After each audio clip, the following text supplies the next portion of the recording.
Hey everyone, welcome back to The AMP, your favorite podcast for elevating voices in skills training and empowering change through workforce policies. If this is your first time tuning in, you're in for a good one. If you're a Thanksgiving foodie like me, well, let's describe it as when the mac and cheese and yams touch, if you know what I mean. Anyways, let's talk about something serious that should matter to both you and me: economic mobility. Skills training and workforce funding leads to good jobs, higher wages, and economic mobility. And UNI's federal advocacy for such policies keeps skills training accessible and for everyone. But even when all of the advocacy pays off and legislation is passed, we might notice that many of America's workers are still getting the short end of the stick when it comes to access to skills training and good paying careers.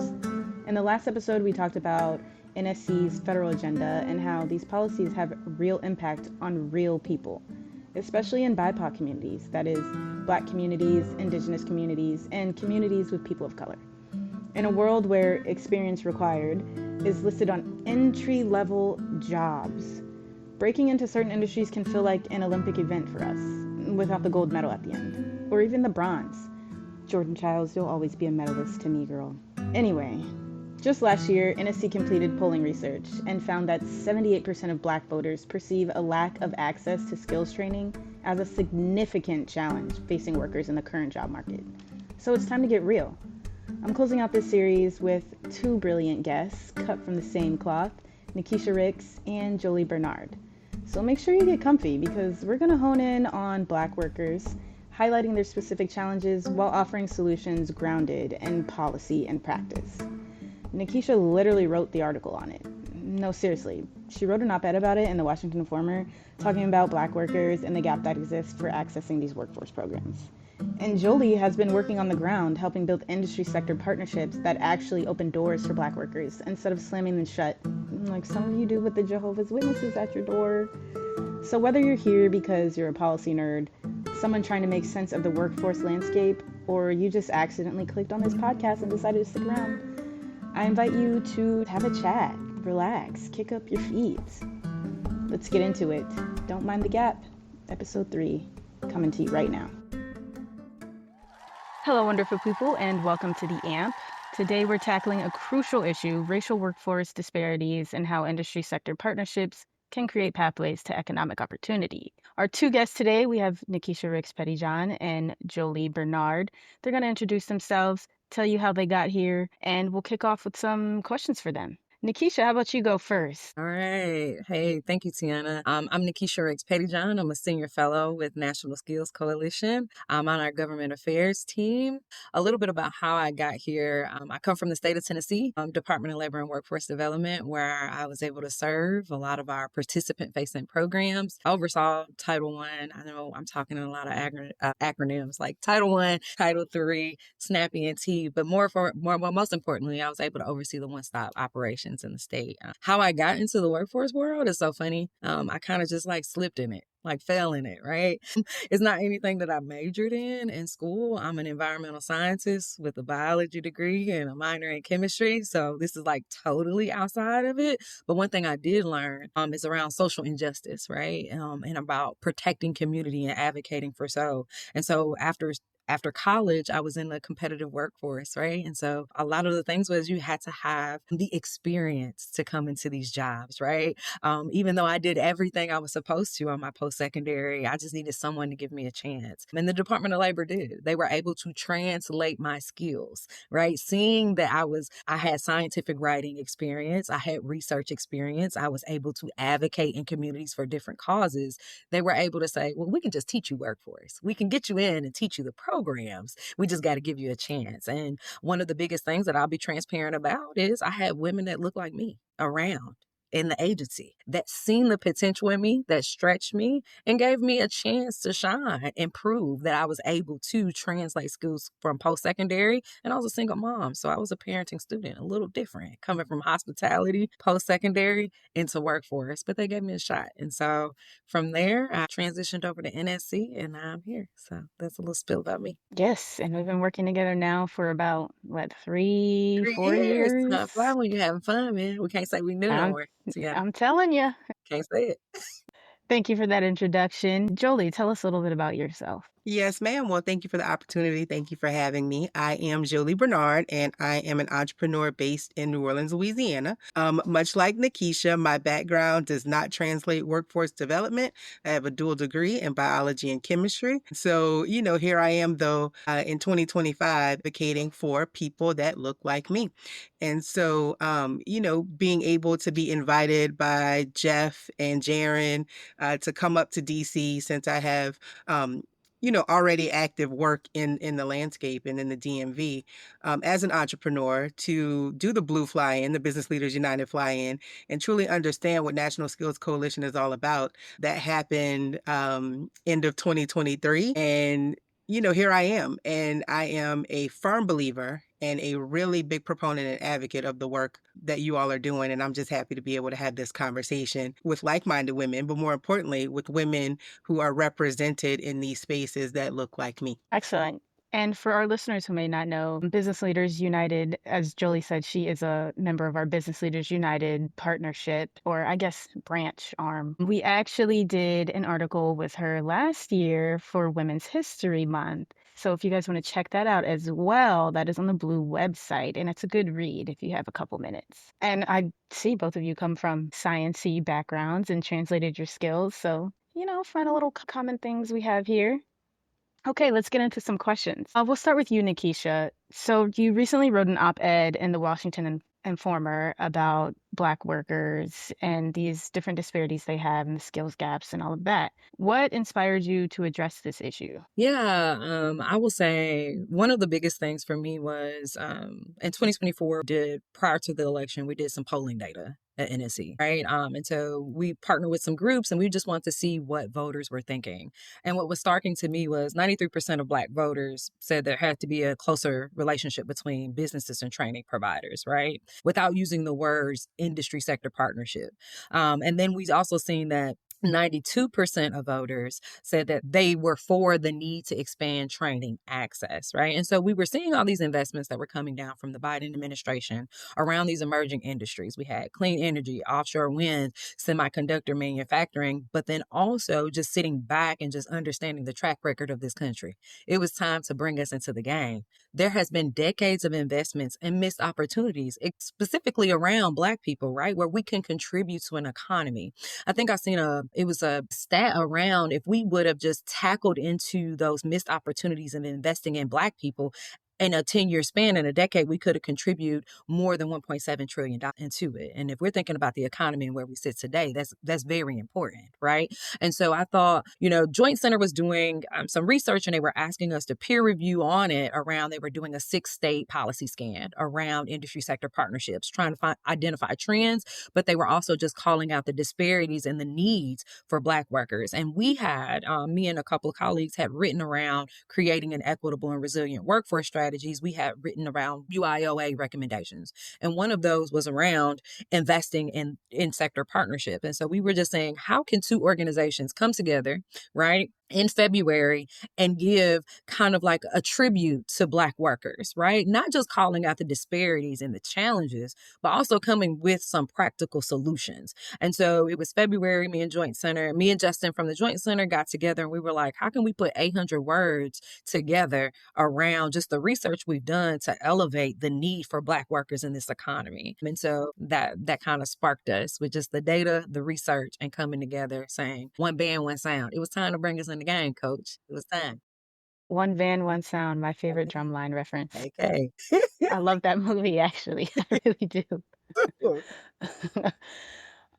Yeah, so we talk about Black workers, and actually the conversation I had in episode 2 with Brooke, she said something really that kind of stuck with me is like, once we let down the walls of inclusion, we find that these policies work for everyone. When you're including everyone, other people benefit as well. And then I brought up the fact that, a lot of people, when they get rid of these policies, don't realize that these policies were helping them as well. And I talked about like affirmative action and how that happened. And now everybody is missing out on these college scholarships and college Yeah. acceptances. But Mm-hmm. hey, you reap what you sow. Yeah. And Jolie, you work on the ground with industry sector partnerships. From your experience, how do these partnerships help address racial workforce inequities? Yeah, so Black workers experience inequitable employment and wage outcomes every single day.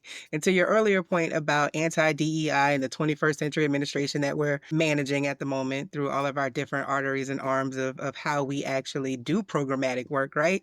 This is not new, right? You can put an acronym on it, you can wrap it up with a bow, you can say it however you want to say it or not say it. But Black folks have been fighting this fight and managing with nothing for the extent of our existence, right? And so when we talk about the workforce ecosystem as we experience it across industry, which generally relies on those standalone training programs and that funding, these disparities are exacerbated because we're constantly being pushed into low wage opportunities with minimal advancement or just no upward mobility, right? And so when we look at sector partnership programs and how those respond to employers' needs with the training mechanisms to fill those in-demand jobs, we've got to reevaluate really the efficacy of the partnership. Firstly, and then to move beyond that conceptual idea of exploration, we've got to commit to actually implementing the practices, right? We've got to do the work. We sit in a space where we like to talk about things a lot. And, we have to have the meeting, after the meeting, before the meeting has a side meeting, a backdoor meeting, all of these conversations that are happening around how to create opportunity for people that look like us. We've got to move beyond that and actually just do the work and build that body of work and build that portfolio of work so that we have evidence-based outcomes, qualitative data, quantitative data. I know, Nakeisha, you can appreciate this in your research space, where if we can't prove the performance, then we can't go after the funding.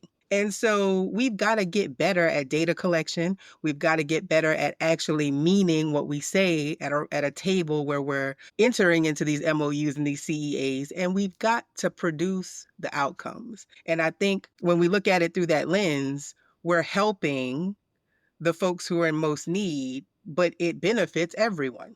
Brooke quoted you earlier and when you said that stories are data with souls, which is Absolutely. absolutely true. And we at NSC, we work on getting these stories all the time, which actually includes the Blue Fly-In we did.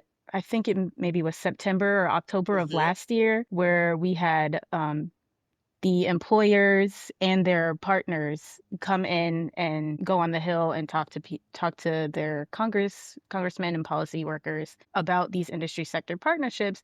And a lot of the stories were inspiring. And sometimes you don't even know that this stuff is happening behind the scenes. So that's why Yeah. they had to bring the data and the evidence, as you were Yeah. saying, with them.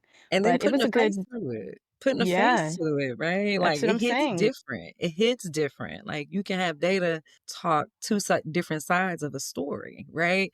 And so Exactly. when you bring someone in, now that's not a number, that's a person, that's a constituent, that's an Exactly. impact, right? And so, yeah, yeah. So I'm all about the storytelling. Gotta let them Right. know. Gotta let them know. Exactly. Brag on yourself. Brag on yourself a little bit. Yeah. Like, let us know what you're doing. Yeah. How is it helping so that we can go and help other people do the same thing? I'm a Southern girl, so it go back to my testimony. You know what I'm saying? Like, tell people your testimony.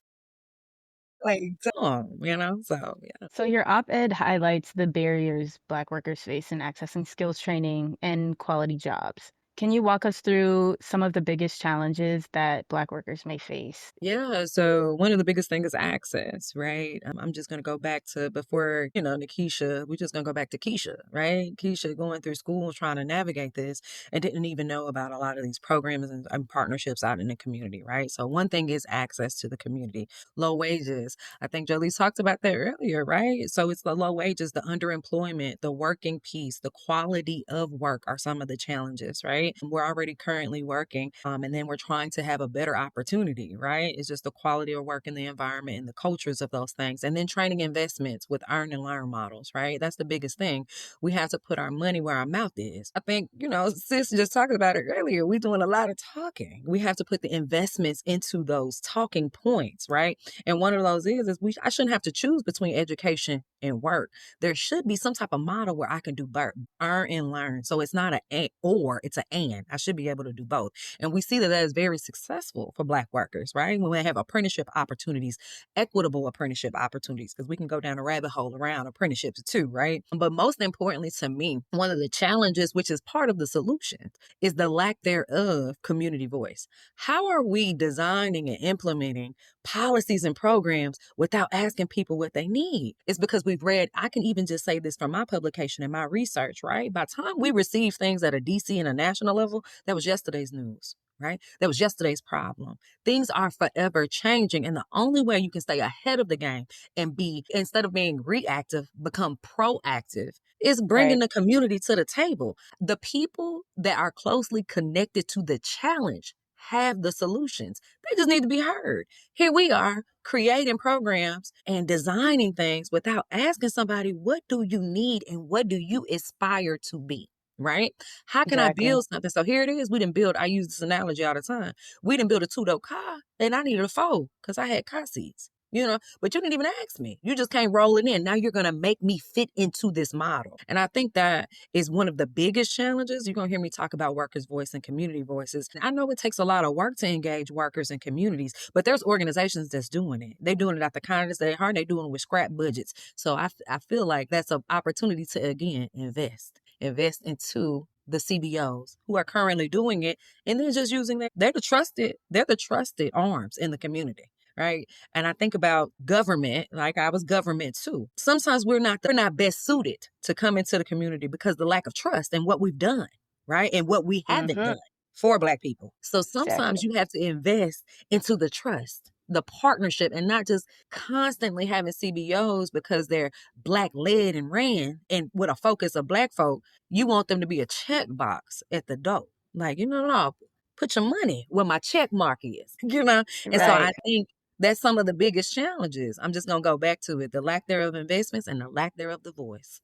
Sorry. And Jolie, from your work in workforce development, how do these disparities show up in hiring, training, career advancements, and leveling up and things like that? So I'm going to act as an echo chamber to what Nakeisha just said because she hit it right on the mark, nailed it. The target was boom, right in the middle. Through limited access to education and training, discriminatory practices, lack of or limited access to childcare and transportation, lack of a navigator or a mentor, lack of limited access to flexible work arrangements, financial constraints, the ellipsis, right? We can keep going. For our community and the people in it, we have got to be able to show up in the ways that we know that we can, but we've got to address the barriers to entry first, right? Like we are unique. We're not a monolith, one. And I know that's a cliche-ish thing to say, but everybody's situation isn't the same. And so when you've got an employee arrangement where it's very rigid and linear and there's no flexibility in that, it's not that I don't want to come to work. It's not that I can't come to work and perform, but the things that are around me environmentally and geographically, that are happening to me are part of the reason why I'm having these challenges in just showing up. And so if I have no flexibility from my employer, because I have a family, because I'm carrying multiple jobs, because I'm trying to go to school in the process of an 8 to 12 hour day, because we're not even maxing out the 24 hours here. You have about a good 8 to 12 hours in a traditional working environment to show up and do something. And so if there's Mm-hmm. no flexibility in that, what am I supposed to do? And we can't have the conversation around creating the condition for me to show up as my best self because for whatever reason, my employer, my counterpart, my supervisor, this person doesn't believe that it's viable and productive, leaves me with what choice, right? And so, I think all of that to say that when we really look at barriers to entry and how that affects our unique circumstances most oftentimes, that's where we have to start. And then all of what my good sis Nakeisha said, like all of those things wrapped up with the bow and presented as the challenge needs to be solutions driven and action oriented around how that outcome is going to change my trajectory and change my life. Exactly. That's a great answer. And your work focuses on industry sector partnerships in particular. Can you explain kind of what these partnerships look like and how they're effective in closing equity gaps? Yeah, so I think before we even get into that, we really have to reconcile that the legacy of racism, right, is too historically deep to think we can ever move past it without unpacking the everyday racial equity and social issues that really affect us all. And, because we have this social tendency to want to act and move on because the realities of our conditions around racism are so unpleasant and uncomfortable for a lot of people, I truly believe that effective industry sector partnership will align with the fundamental understanding of how we arrived at the need for the collaboration in the first place. Like, we have to acknowledge that first. And then we have to determine why we need to amplify the work of the partnership and anchor those outcomes, right? Because every decision that we're making in this space affects a real individual and their families. And this is not just performative, it's not just predicative, it's just not all of these things that, we want to high level think through as a desktop exercise. Like, this is affecting real people every single day. And so I think more than talking about the participative practices, we need to facilitate these programs that truly address with metrics, Nakeisha, those equity gaps and engage the stakeholder groups that we can hold accountable for shifting the trajectory of those most in need. And, it sounds like we're on a soapbox and it sounds like we're just beating the horse into oblivion a lot of times, but we have to continue to reiterate, reaffirm, and re-educate folks who just assign racial equity and social injustice and all of the words that affect the inclusivity for everybody. We have to educate around what that even really means, because a lot of people don't know. Yeah, that's a good point. I think it sometimes feels like we're starting from ground zero because a lot of the times people try to act like these things don't exist. Like, oh, no one's doing you any harm. You should be able to bootstrap it. And maybe if you worked a little bit harder, and it's like, we're all working hard. And some of us do have to work harder than others to get to where others are or would be if but I'm sure your all's parents used to say the same thing. We have to work twice as hard, sometimes even more, just to get to where other folks might be. And if I And could just Jolie, interject really quickly to your point, yeah, we're talking about a social construct though, right? Like, when folks are saying we need to go and bootstrap it and get it out the mud and all those things, I don't want my children getting anything out of the mud, okay? Like, I want to be able exactly. to provide the runway for them to be able to seamlessly live an exceptional life, right? And Right. know that their mom and their dad created those conditions so they don't have to work as hard for twice as much. Like, that bothers me to my core. Like, it interrupts my spirit and disrupts my soul when people say, get it out the mud. Why? Yeah, Why? I'm not a fan of that Why? term either. I think Damon Wayans just said that on a podcast with Club Shay Shay. Like, he was talking about, the Wayans and the empire that they built, and so now they got another generation coming through. And his biggest thing was, why do y'all keep taking detours when we cleared the path? Right. And so that's what we all want to provide. That's the whole point of our previous ancestors getting it out, quote unquote, the mud. Right. So we can have access and we can just thrive. Like, why do I constantly have to be in this state of survival to be, equated to a quality of life? Like, you aligning those together. Like, I have no value unless I have a struggle. Like, but Exactly. why? You know what I'm saying? Like, that's the whole point of breaking the generational curse and learning from our mishaps, that you don't want people to continue to get it out the mud. Yeah, Why? and it's Right? also like, why do we have to prove to people that we deserve just basic human rights, basic things And that's that a human everybody right else to gets that survive. we always have to fight for and scrounge up? And Yes. then, you get people in our community that are fighting against each other because we feel like there's no room at the top for everybody. Because, Hmm. I mean, historically, that's how it's been perceived to us, at least in this community. I'm with you around just the human decency. I talk about that with workers and quality jobs and Exactly. wages. Why do they have to fight to be able to provide for their family? That's a human right. And it really gets sticky when we talk about individuals that are leaving incarceration, right? Serve their time. They should Absolutely. have the human right to provide for their family in a quality, good paying job. Like, usually that's the root of a lot of issues, is the lack thereof a good quality, good wage job. Once you give that, you get good insurance. You see how things, mental health and substance abuse issues become less than. I'm not smoking it, like when we think about even tobacco consumption, like, what I'm saying? All those things are Mm-hmm. linked to a lot of workplace things. So once we give Yeah, people access to those and they don't have to fight, right, for it or prove the extreme proving of worthiness for it, we start seeing a return on investment, a contribution to the economy. Like, exactly. it's not, that's a social construct, but then we think about the ROI from a business standpoint. Doing this Exactly. makes good business sense. It just does. So, sorry. Yeah, and like the folks say where we from, Nakeisha, that's too much like right though. This, Like this the common that's sense it. thing, the sensical thing to do Yeah. is usually the last thing that's ever considered. Yeah. Which you know better, you do better. But sometimes that's too much act right. Mm-hmm.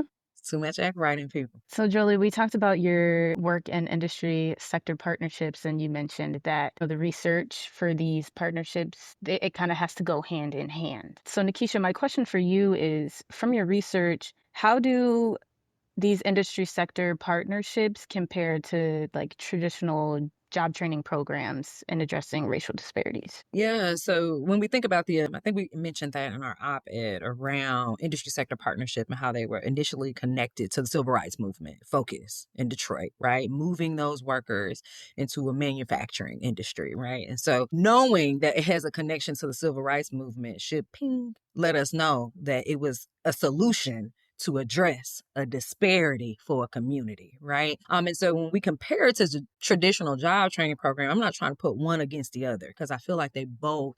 I want to talk about industry sector partnerships like an organization, right? So sometimes we think about industry sector partnerships, the activities that come through them, the training program, the supportive services, the access, the employer training and learning opportunities, and we forget about the governance. When you have a good business model, you have something that's called governance and operations. So you have your mid-level and your entry-level workers performing the activities to fulfill the objective and the goals of the operations.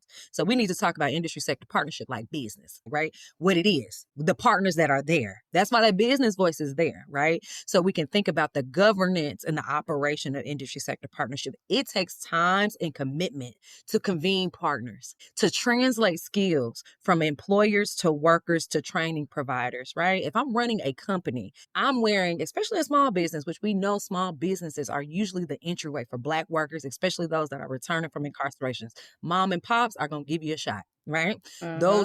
So when we think about that, I'm HR, I'm social media manager, and I'm CEO. I can't do it all. So that's why we have to think about industry sector partnerships and the investments at the top, the convening powers, the intermediary in the governance to make sure that everybody's flying right.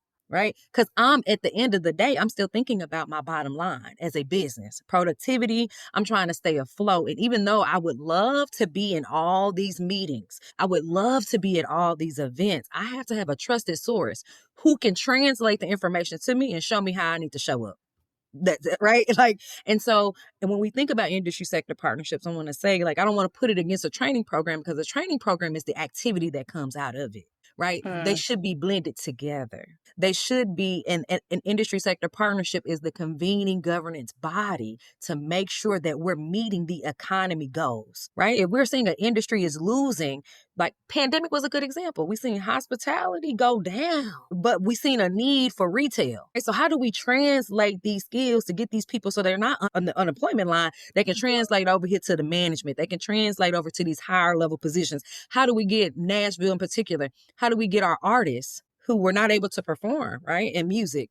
How do we Mm-hmm. get them into a sector where education, where we needed more bodies in the school to mitigate and monitor and give them a different experience to a sector without having them go through a whole training program, right, and get certified to be a teacher, which that wasn't my goal, but I'm here to contribute to my community and earn wages at the same time instead of sitting on the sideline. So I just want to say there isn't one or the other. I think industry sector partnerships has a holistic view of everything instead of being so in the niche of you're going to work at Bridgestone or you're going to work at John Deere. No, we can look at the industry of manufacturing. And even if this doesn't have the movement that you need, mobility, in a sector partnership, I can see where that can translate into a different employer, a different sector with more wages, more opportunities, more use. And so it creates an environment where even businesses are not competing anymore, right? They're creating pathways of mobility of indirect workers. Knowing that I'm a mom and pop shop, I'm going to tap out at a certain level. But I've created a partnership where you can go over here to Bridgestone. Now you're running a whole line by yourself instead of just three. So I hope that's making sense of what I'm trying to say. It Is is not making competing them sense. against each other, but embedding them into each other with intentionality, though. Right? It has to be Yes. with intention. That's a good way to explain that, especially for people who are not in the policy world. Like just using examples of specific industries. You mentioned hospitality and nursing, manufacturing. So for the both of you, either one of you can answer this question. Jolie, you can chime in as well. Are there specific industries where these partnerships are making the most impact? Yeah, so I'll give you my response through my current lived experience, right? And I want to sit with the sensitivity around something that Nakeisha said that's very important work, but very personal to me. So when we talk about, without getting into the weeds and going down the rabbit hole on this, tackling recidivism, right?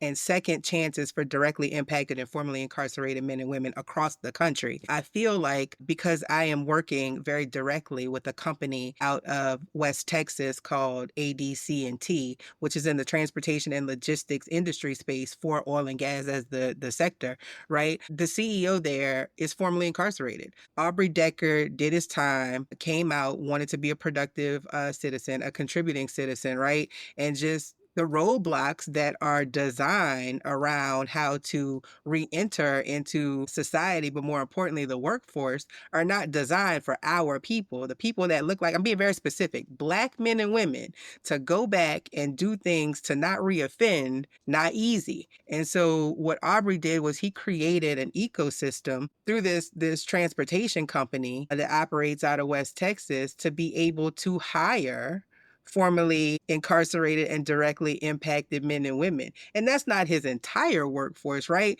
But I have a friend here and a colleague and a mentor out of Baton Rouge, Louisiana, named Terry Simmons, who says it all the time. You have got to groom the workforce to grow the workforce. And if nobody's giving anybody an opportunity, but particularly folks that are coming out of a system that's not designed for them to be productive and contribute to their livelihood and not reoffend, we've got a whole fundamental issue that we have to tackle. And so, through this work that we're doing out in West Texas, we are seeing that formerly incarcerated and directly impacted individuals, because of the CEO's experience, are having opportunities to be gainfully employed and to take care of themselves and their families and not even have to think about the reoffense, because basic necessities are being met and the threshold is being exceeded for what a livable wage looks like. And so, shout out to Aubrey Deckard and Marlene and Eric Johnson, who are former veterans who are in that space, former Black veterans who are creating opportunities for people that look like us across the country to come to middle of West Texas, right? And really just put in the work to not have to think about the alternative to not being gainfully employed. And I just want to go ahead and get on it because it is April, so it's reentry month, second chance month, shout out to that. So it's a good conversation for that. But when we think about industry sector partnerships, I talk about a lot about investing in the worker, right? We definitely got to invest in the worker. I talked about investing in the governance, right? Your intermediary and your organizations that's helping these partners come to the table and translate these skills. But also, I think there has to be an investment in the capital. I'm going to talk about Black businesses, to be able to reach out. What he's doing in Texas is all because of his lived experience, and he knows the disparities of coming back from incarcerated. I got to go to work because I got to report to my PO, but I don't even have no driver's license, no birth certificate to show nobody for my I-9. You see what I'm saying? That's a gap in itself. Like, how can I go to work and pay him? And they're always going to choose that PO over work. So how do I find a job that's going to let me go? Because I don't want to go back, right? And then while I'm incarcerated, how do I get the resources that help me transition out? So we've seen that in some places like in Alabama where, I can speak from just my personal experience. I've seen somebody come out with like 43 certifications, right? And, and a rehabilitation program around being certified in growing industries. So when he was able to come out and one job, was too far, he didn't have transportation, he was able to pivot real quick because he had the certifications, right? But also the employers already knew the importance of hiring hiring individuals when they're coming back from incarceration. So I want to talk about the capital investment, and that's a need there too. And it doesn't have to come from the WIOA system, right? Because which we do invest in employers through OJCs and we do through RAs, you know what I'm saying, the training and the instructional part. But we have to think about these businesses and how they can reach out, right? And how can we move employers to having these good job principles that we talk about in government a lot from commerce, and we've seen that with the Good Jobs Challenge and the Act and all that. How do we build employers to be those great employers? We have to invest in them. We have to invest in them and give them the resources to leverage and reach out and then show the system how to work, right? So I just want to go into that.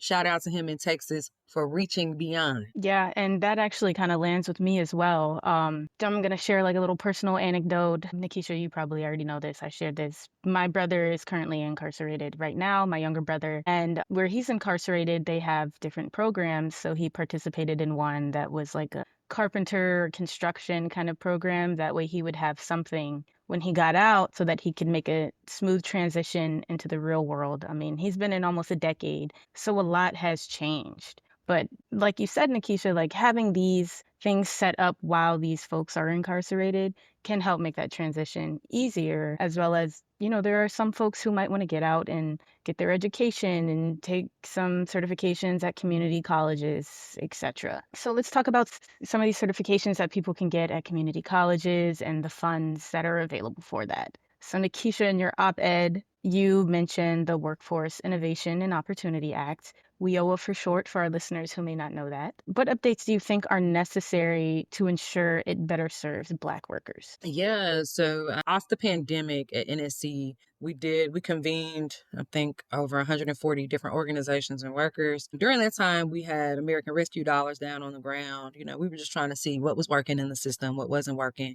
And now that you have these flexible funding, right, what can you do? And we know that WIOA can be complex, right? It can be complex and expensive, especially if you don't know how to stretch beyond some of those gray areas. I can say I was in a system where it was supported. Innovation was encouraged and supported, right? So a lot of things that I was able to do with WIOA dollars, I now help and coach other people through, like through the CFR, which is the legal legislation language. You know what I'm saying? Like how to support your innovation using the current system. I will say that over decades, the WIOA has declined in funding and investments. You can't ask the public workforce system to do better when you're not investing in it to do better, right? They're getting strapped, it's getting stretched. But I also want to say that when we think about workforce and we think about that ecosystem, WIOA is a piece of the pie. It should not be all of it, right? We shouldn't be so codependent. It is one piece that is intended to be blended and braided, like in the communities, right? And so we have other legislations that can come through, like Bills Act, when we're talking about grants that's going around to industry sector partnerships, like, right, getting and supporting those. We talked about in our WIOA recommendations around there has to be dedicated funding to industry and sector partnership. Now, WIOA has codified it, meaning that it's established that this is a strategy that should be going out into our communities, but there is no dedicated funding to do it. So you got to invest, and you also have to measure what you need to change. Right? Like when you start putting metrics on things start to work and move. Think about your performance at work, right? Once you start watching it and start doing a little different, right? So like we have to be intentional about what we're measuring. But one of the biggest recommendations that we have beyond just creating a 21st century industry sector partnership network with investments and grants that are going into building these models at different levels, right? Because you have different states and different communities at different phases of building these ecosystems in their community. But the biggest thing was we put in, I think, around WIOA that has to be changed and challenged is the investment to the communities. We have to start bringing in CBOs that represent the communities and have experience in serving the communities into the workforce system, right? It's easy to currently, like the way the system is set up, it's easy to continue to fund the same thing over and over and over and over. But you have grassroots organizations that need the investments, because whether you invest in them or not, they still gonna make sure these people are right. So my thing is bring them into not only just the planning of it with a checkbox, but giving them direct dollars to serve these individuals, right? In these industry sector partnerships. They can be just a CBO who's helping them navigate some of those triage we talked about. Like, right before you get to work, first I got to figure out where my kid's gonna be at. my ceiling leaking. You know what I'm saying? I might can't afford where I stay, or I'm looking for somewhere to stay because I'm in a hotel, which is by definition experiencing homelessness, right? So Yeah. I can't think about showing up at a job when I'm trying to figure out how I'm gonna get these dollars to make sure my family can eat tonight, right? So those CBOs that look like the community that's impacted are intended to serve those, and that's the triage piece. So when we think about workforce, we just think about somebody coming and sitting in a classroom and then going to work. But there are steps prior to, and that's when you got to wrap your hands and invest in the CBOs and the small grassroots organizations that are figuring out the solutions to meet the needs, and then they bring them in. So I would say that's the investment pieces when we think about WIOA, putting the dollars into those hands that are serving the impacted. We don't need nobody, no middleman. Give it to them. Give it to them. Yeah, and that's a good point because, as you said, there are a lot of steps before you even think about going to work, Mhm. before you even think about it, doing it over and over again the next day, the next day. Like for some people, it's where are my kids going to be? Can I afford childcare? How am I Mhm. going to get there? Like there's Yeah. so many different things that people are dealing with that it's like going to work and doing the job is not always the issue. Yes, yes. I want to just shout out Commissioner Denise Snowman. She'll be at our summit in May in Tennessee. She used to always say, like, we have to step back sometimes. And we're so quickly to say, people are just trying to make it day by day. This is a different time. People are trying to make it second by second. Absolutely. We didn't give a day. That's too much time. Yes. I can't think about tomorrow when I'm trying to think about how we gonna eat in the next 10 minutes, or Yes, how ma'am. we gonna Right. get to that next doctor's appointment, right? So I think that's just shout out, like when we triaging people, we're just thinking about the end, the glorified pieces of our work. We got them into the GED class, but what do we have to do? How do we triage this person? And we have better outcomes when we do that, because now you didn't remove that, my immediate needs. Now I can focus in this classroom because I'm not worried about so much, right? So yeah, yeah. And Sorry. Jolie, we talked about allocating different funding and putting it directly into the communities. So if WIOA were to allocate more funding for industry sector partnerships, how do you think that would change the workforce landscape for communities of color? So I believe WIOA is directly correlated and connected to economic mobility and quality of life. So additional funding allocations ensure that communities of color, our communities, have better access to take advantage of training, hiring, and those advancement opportunities. Because when we look at things that are associated with line items of these funding mechanisms, right, we're looking at Pell Grants. We're looking at 2-year institutional spaces that are providing technical training and stipends and all of the things that, for the most part, our communities and the people in it are the ones that benefit the most, right? And so WIOA dollars can help facilitate long-term change by prioritizing inclusivity for those most in need, but benefiting all of the community aspects, right? And so having access to those initiatives specifically designed to support education and training, to actually be able to compete for those high demand industry jobs, ensure that these workers and professionals have access to well-paying jobs and mobility both within career and in community. And when we think about like what that looks like in real time and how those things are actually happening on the ground and the folks that are responsible for doing that, I can't think of a more well-positioned and postured example here in Louisiana, in New Orleans, than my good friend Sarita Stibe and Montreal Carmouche, who are working within an organizational space that Sarita's created called Operation Restoration. And Operation Restoration here in New Orleans directly attacks the fundamental disparities, right, for formerly incarcerated and directly impacted women and their families. And so when we talk about what Sarita has created because of her lived experience, we've got a bail fund going on that Montreal, facilitates the work around that every day. So you can call Operation Restoration and say, listen, I got an issue and I need a little bit of help getting up out the situation so I can not reoffend. And then, Right. Sarita is responsible for an industry sector, and it's very unique in its focus, right? But it's called STEM Ops, right? And STEM Ops is a partnership, a national partnership that actually creates a pipeline program within the prison system to be educated and to be certified so that when you come out of that system, you already actually have the skills and the transferable skills, the education and the credentials to go and get a job that will provide you with the living wage right out of, the transitional space. So you're not trying to figure out, do I pay my PO? Do I have the money for parole? Can I go get a nice dress or a suit? Do I have gas for the car? Can I get there on time? Like, do I have to show up back at the halfway house in 5 minutes? Or, do I have flexibility to actually go and show up as my true self and try to get this job and create this opportunity for myself and my family?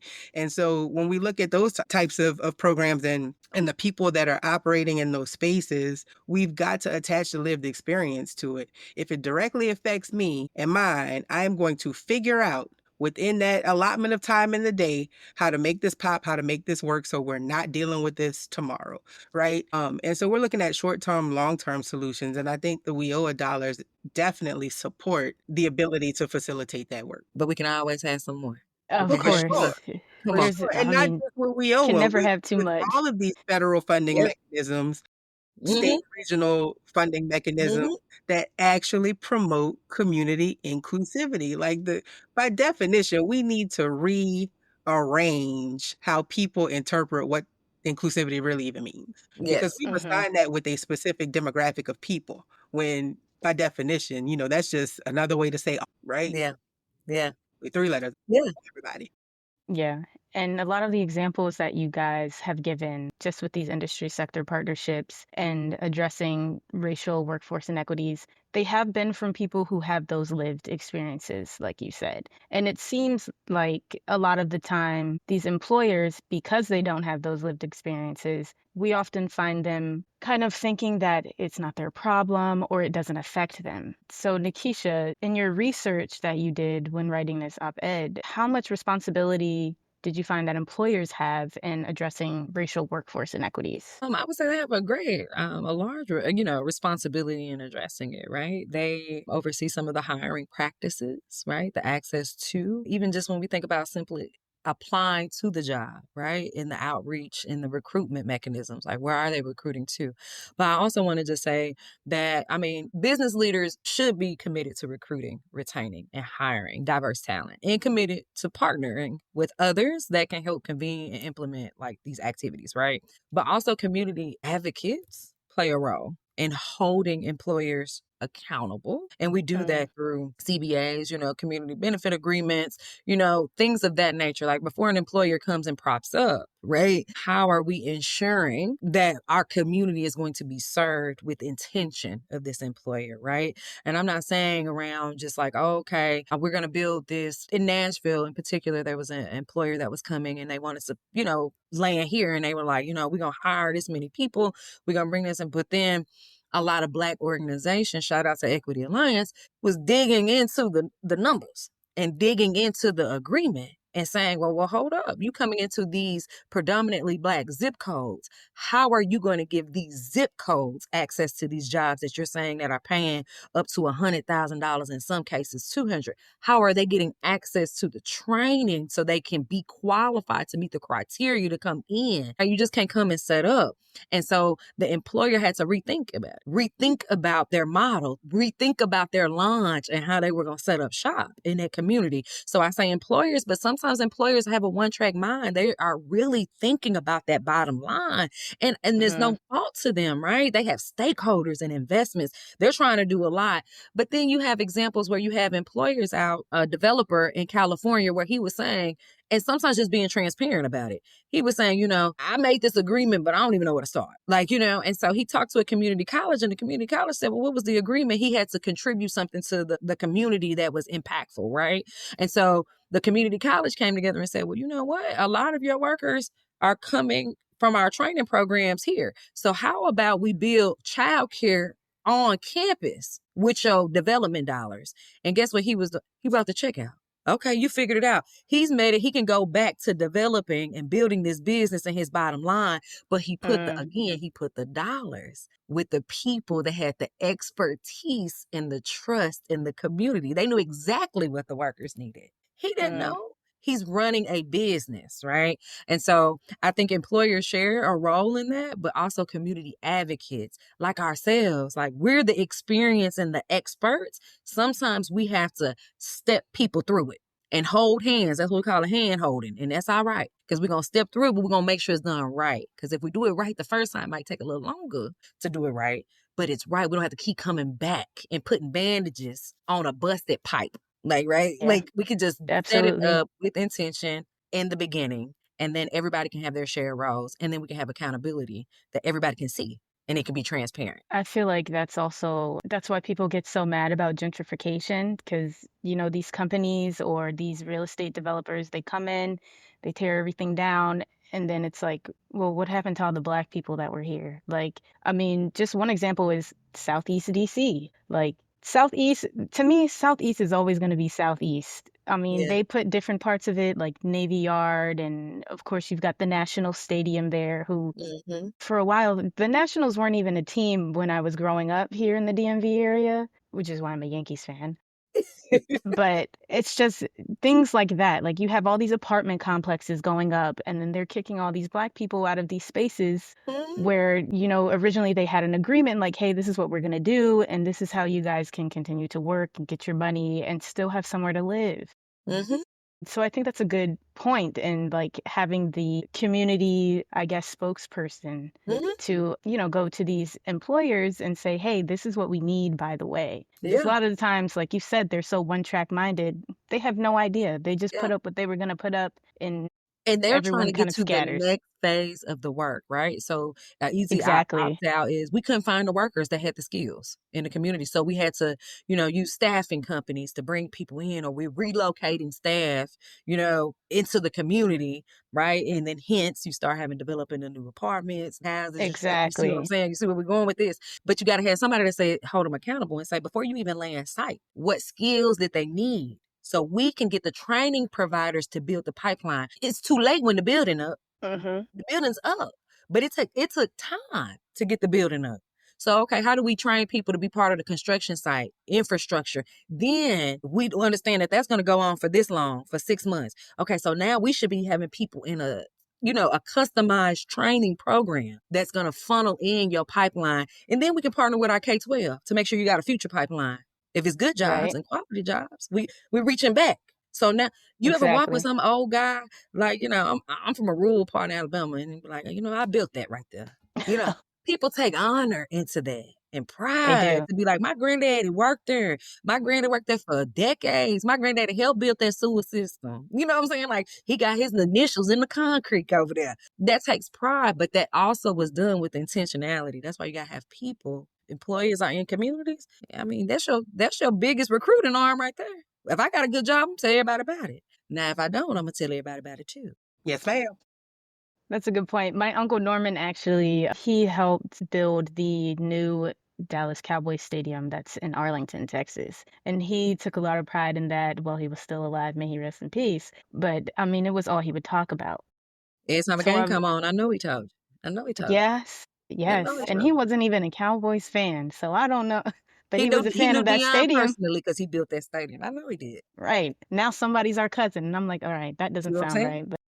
Yeah. Yes. So there are some companies and sectors that do this well and integrate these people into their business plans and things like that. So, Jolie, you've given us some examples with a couple of your friends. What was it? Operation Restoration. Yeah. Restoration? Yeah. Are there other companies or sectors that are doing this well? And what is it that we can kind of take away from them? Yeah, so much to Nakeisha's point, it's all about intentionality, right? Like we have to do things very deliberately. So when we talk about connectivity and engagement in industry specific sectors, we have to look at what's happening deliberately for and around those employers, right? And what I mean by that is we have to look at the support mechanisms and wraparound services that are available to an employee to even extend to its employees, right? The employer has to extend these things to the employees. And so I believe all of that can happen in a sustainable and accountable way through much to Nakeisha's point earlier, the CBOs are community-based organizations,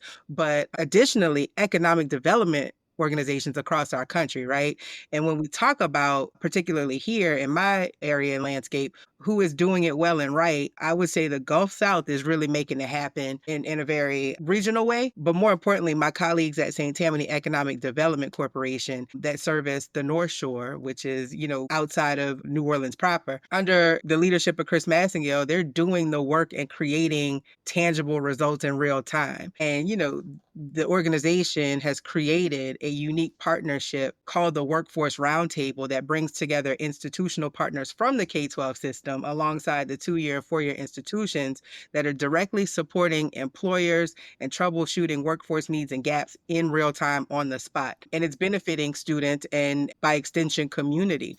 And so when you have this type of collaborative work and governance, creating pathways and programs, right, to position and retain talent and to support employees and their families, that's what I would say is a measure of win and what that looks, feels, and sounds like in my landscape. But more importantly, to Nakeisha's point earlier, we've got to have this governance piece, right? Everybody has to be bought into how to support landscape and community, right? What benefits one could potentially benefit all if it's done the right way and it's strategic. And we are, we have a thing where we're always hurrying up, but sometimes we've got to hurry up to slow down, right? You do things right the first time, and then it becomes a maintenance thing.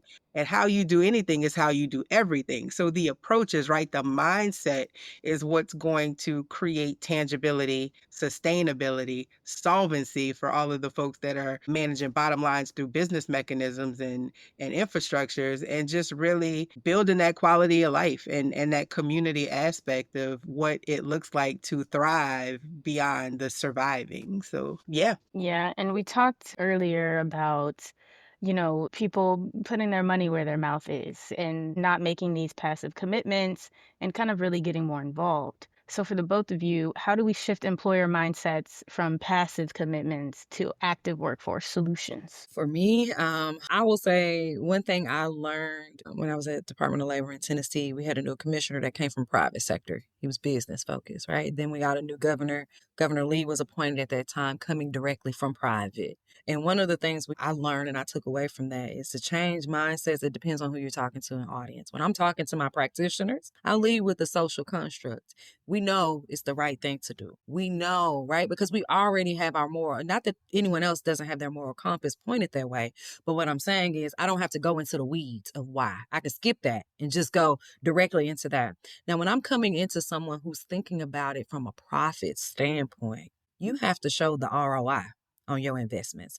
I can't ask legislators in Congress, especially when we think about our elected officials right now. They were employers, many, not employees, right? So when you're talking to someone, you have to think about where they come from. We all talk in this whole podcast, we talked about so much about lived experiences. Sometimes we have to step back and think about our audience who we're talking to and pitching to. And what is their lived experience? I can't expect someone who's never, quote unquote, got it out the mud to understand the resources that I need to get it. But I can make a case around if you invest every dollar, you're going to have a return of this. That's what they're looking at. Or I can promise you, if you build this community and wrap your arms around this community is going to take care of you as an employer.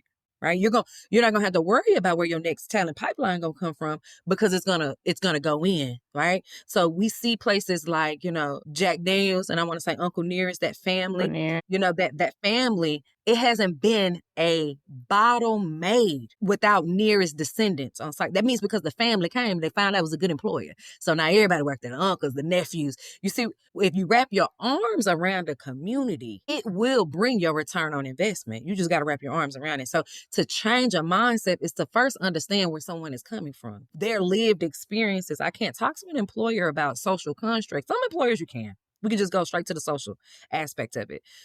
But in this day and time, people are really thinking about investments, right? Dollars are getting strained and stretched, right? Tariffs are coming on these businesses. We're going to have to come with a little bit something else because they think that's what nonprofits do. That's why I write out the charitable checks. That's why we bring the table and we sponsor these, right? This is what you should be doing. No. Let me show you how you can wrap your arms around your employees by having different type of benefit types, right? Instead of investing, and it could be simply like when we talk about the benefit cliff, we had employers that was like, I'm offering all my employees $2 more and nobody don't want to take it. And I said, well, hold on now. Did you ask them if they needed the $2? Or did they need a different benefit? Because now if they take the $2, they losing $1,200 in benefits, but you're not giving them nothing else in return for that. And it was an easy shift of giving them more medical benefits that actually cost you better. And everybody happy. Giving people what they want, but you got to do that by talking to them and asking what they want. So the change of mindset is understanding it, coming from where they're, and being able to translate the information to your audience. ROI on employers right now. They need to know the return on investment. If you want me to do this, how is it going to help my bottom line, and how is it going to keep my investors off my back? And Jolie, how has this worked for you in your field? Yeah, so I've seen a lot of public-private partnerships work, but again, you have to bring all of the stakeholders to the table or representatives for all of the community, right? And so again, I say it all the time because I'm in the communications profession. I own a strategic communications and branding firm. And every day, I remind folks, communication is the cornerstone by which we live. There will never be a world without it. And so we have got to have these conversations to better understand, what do people need? To Nakeisha's point, don't give me what I'm not asking you for, because you're not going to get nothing out of me. There is no productivity in not having the conversation around what I actually need. And don't assume and don't guess and don't decide for me, because that's going to create secondary and ancillary issues. And so I think, it's just being more conversational and being more communicative about the realities that people are facing right now with all of the things that they directly can't control. And, not to go down the rabbit hole about why we're in the position we're in as a country, but, everybody's voice matters. And when people really reconcile how that affects their everyday operating systems and what they can and can't do for their families, I think we'll be in a much better position. But it all starts with education and communication. Absolutely. And my last question for you guys before we wrap up is, if you're someone who's not in the policy world, you have no idea where to start, you think no one's listening to you, what is one action that listeners can take today to support industry sector partnerships or workforce equity efforts? I'll say, again, going back to stories or data points with soul, right? If we want this system to change, we have a lot of micro systems that are working very effectively. How do we make that come to a macro level, right? And so if you've never been in this space and and this podcast strikes interest, I say share your stories with us on NSC's website, right? We're gathering storytelling.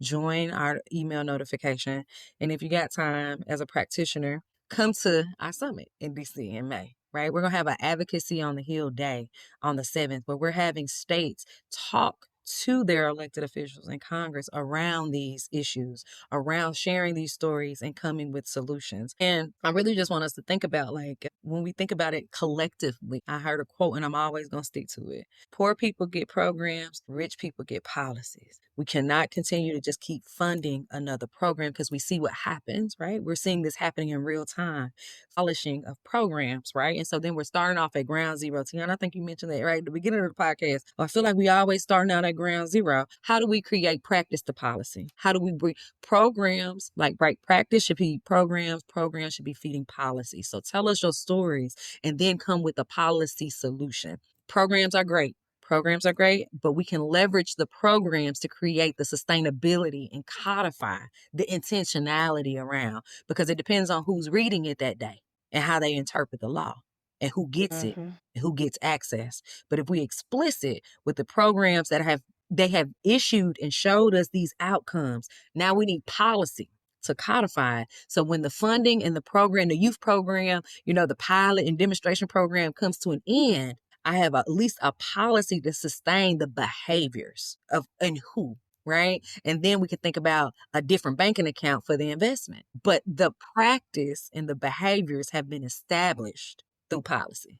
So that's one thing I say. Come with us to the summit, sign up for our emails, and tell your stories. Yeah, we do have ways that we collect stories, take action, all that other good stuff. You can send us stories on social media. I don't know how many characters they'll let you type in there, so if it's a long story, you might just want to shoot us an email. And Jolie, from your perspective, what's an action that you think might help support industry sector partnerships or workforce equity efforts? Yeah, so listen, I echo the sentiments of both you amazing women. This has been an incredibly refreshing conversation. Don't get to have them very often, because usually we're in the fixer mode, right? Where we're just trying to get people to understand that we need to do something immediately and not really talk about what that looks like, feels like, sounds like long term. But, for me, it's just about, what Nakeisha said, educating around why our civic responsibility matters. Like, we need to understand how policies affect our everyday operating system and our lives, whether we are business owners or everyday constituents and residents, right? But more importantly, when we talk about how we can help advance opportunities for people that look like us, I think we've got to continue to build our collective capacity to stand up our own infrastructures, right? So that we can have that decision-making ability that directly impacts our people. It's great to rely on all of the things that are designed for the purpose in which they're designed to work, but we know all of that is finite, right? There's a cycle for everything. And so, we got to go back to our fundamental approach to how we support each other, and to our earlier points in the conversation where we're talking about collective work and responsibility and what happened during the civil rights movement and who paid it all for us to be able to even have this conversation today. We've got to recognize that we have an obligation and responsibility as a people to further advance our work and our existence. And it's up to us because, quite frankly and quite clearly, we are seeing that it is not a priority of allies and other folks right now. So just going back to the beginning of, how this all works for us as a people, and to both of your points, and professionally, what I do every day is storytelling, right? And there is nobody that we should allow agency over our stories besides us, right? And so we've just got to keep doing it. We've got to commit to it, reaffirm it, and make it happen. Yeah. I mean, this, like you said, this has been a really good conversation. It kind of makes me feel lighter, having Yeah, these conversations with like-minded people, people yeah, who look like you. yeah. So I thank you both again for sharing your expertise. Nakeisha, from your op-ed, and Jolie, just from your workforce development experience. This has been amazing. Thank you. Yeah. Thank Thank you, you. Tiana, for this platform. Thank you. Thank you. Indeed. And I'm looking forward to doing it again. So call me back up.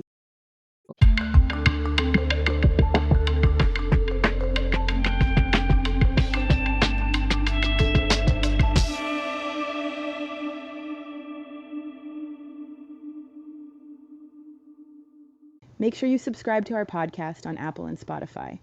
And follow us on social media at Skills Coalition for updates on all things skills training and workforce development.